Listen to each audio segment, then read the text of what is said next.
इतना खूबसूरत लफ्ज है ना अपना घर। आप पूरी दुनिया में किसी भी कोने में घूम के आ जाओ, लेकिन जो सुकून आपको अपने घर में कदम रखकर मिलता है ना, वो आपको कोई नायाब से नायाब तोहफा नहीं दे सकता यार। जीवन में अपने आप को जितना शांत रखोगे उतना अपने आप को मजबूत पाओगे। जैसे लोहा जब गर्म होता है तो हर कोई उसको अपने आकार में ढालने की कोशिश करता है, लेकिन वही लोहा जब ठंडा होता है तो वो इतनी आसानी से ढाला नहीं जा सकता किसी भी आकार में। इंसान को इस दुनिया में जो एक सबसे आकर्षक चीज जो लगती है वो होता है आपका व्यवहार और आपकी विनम्रता। याद रखना, सादगी से बढ़कर कोई श्रृंगार नहीं होता और विनम्रता से बढ़कर कोई व्यवहार नहीं होता, है ना? जब माँ बाप को फोन पकड़ाती है, लो बेटा पापा से बात कर लो, उनको पता है आप बहुत परेशानी में हो, पर वो सिर्फ इतना पूछेंगे, हाँ बेटा सब ठीक ना।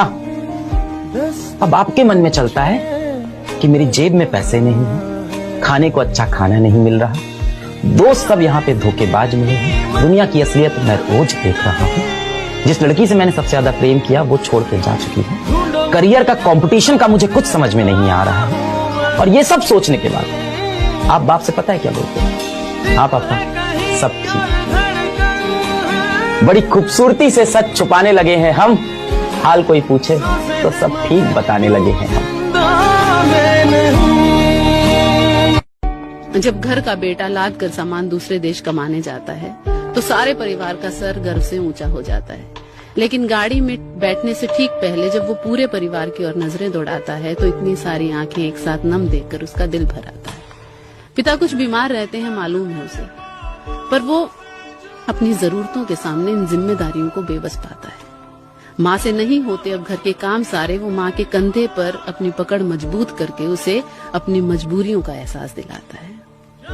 जैसे ही गाड़ी बढ़ती है नुक्कड़ से कुछ आगे, एक सन्नाटा सा दिलों में पसर जाता है और मैं फिर आऊंगा कहकर वो हवा में हाथ हिलाता है, लेकिन ठीक उस वक्त उसकी आंखों से एक आंसू गिरकर उसके होठों पर दम तोड़ जाता है।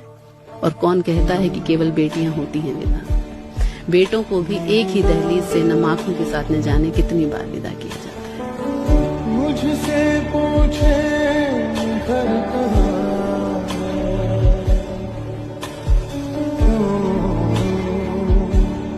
मुझसे आके।